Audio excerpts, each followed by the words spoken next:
was also very angry as I drove home frustrated. I prepped the ribs. I brought them to Chad, and you did magic with them, and you join us now on the show. Good afternoon. Good afternoon. Thanks for having me. Well, I don't think I ever really grilled you on exactly what you're doing to these ribs, out of respect for you and your craft, and I know you're competitive with it as well. So, but I thought today would be a perfect opportunity with the big sale this weekend and the spring season heading into the summer and everything. If I could get some answers to these questions that I have, and you could share them with our audience.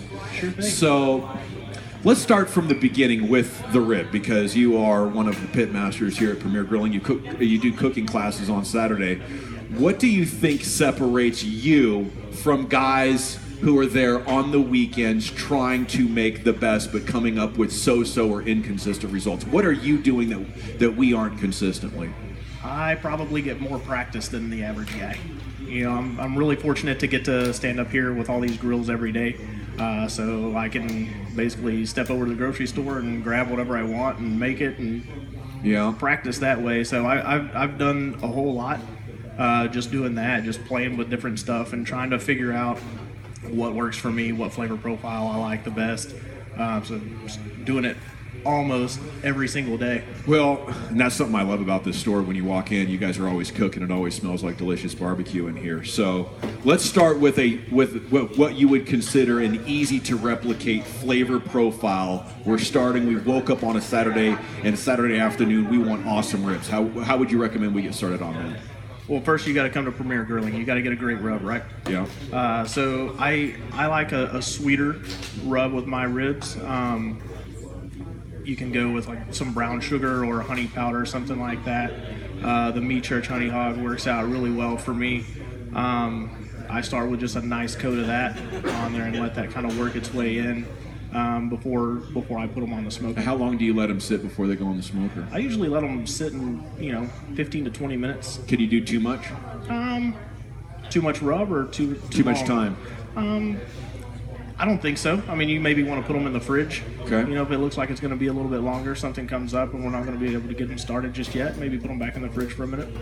A lot of people I talk to about ribs say, are you doing the 4-4-2? Are you doing 3 in 90 minutes? And, they're around the 5 to 6 hours. And I don't know, because I've tried to apply a mathematical formula to different size ribs, and I don't know when they're done. What's the best way to know when a rib's done?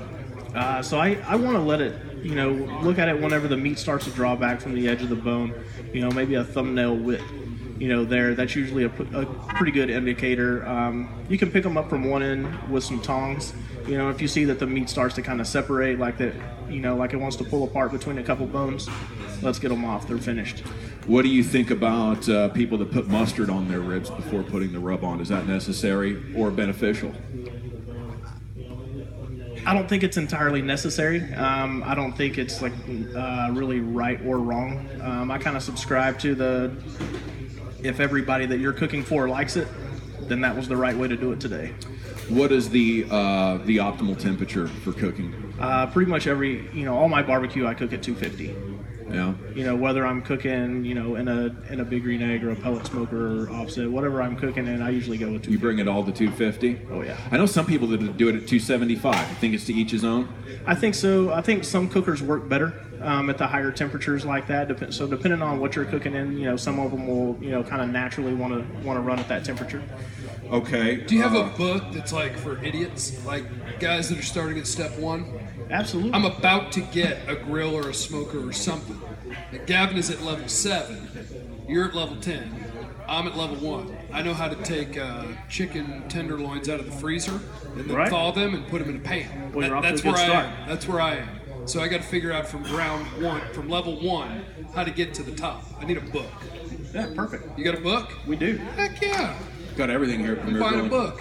What do you think is the best wood for pork? Something mild. I go with a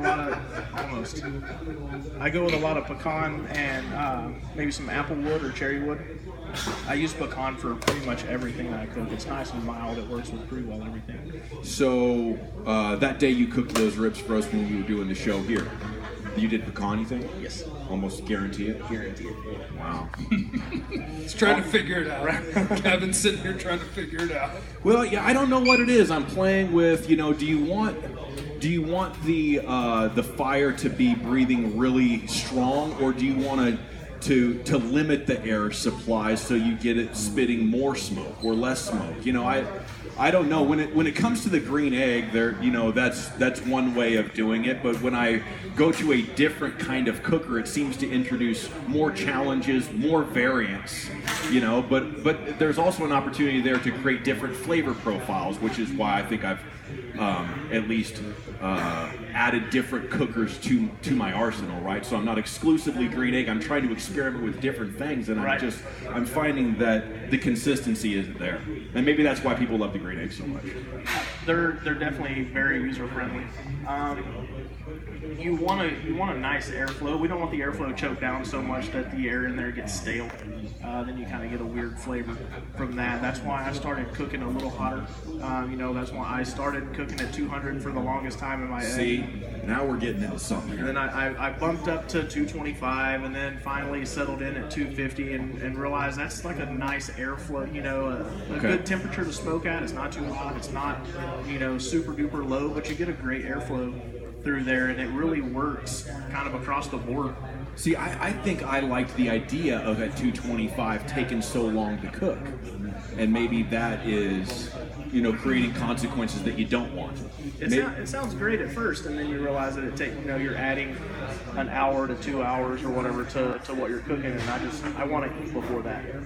All right, Chad. Well, we appreciate you. I'm sure we'll be Absolutely. seeing a lot of you this spring and summer, and congrats For on the sure. ribs, man. I think they're the best. Well, thank you very much. I appreciate that. There he is, Chad right. at Premier Grilling. If you have questions, come ask, say hi. We'll be here for another hour and 15 minutes. We have quite a bit of content.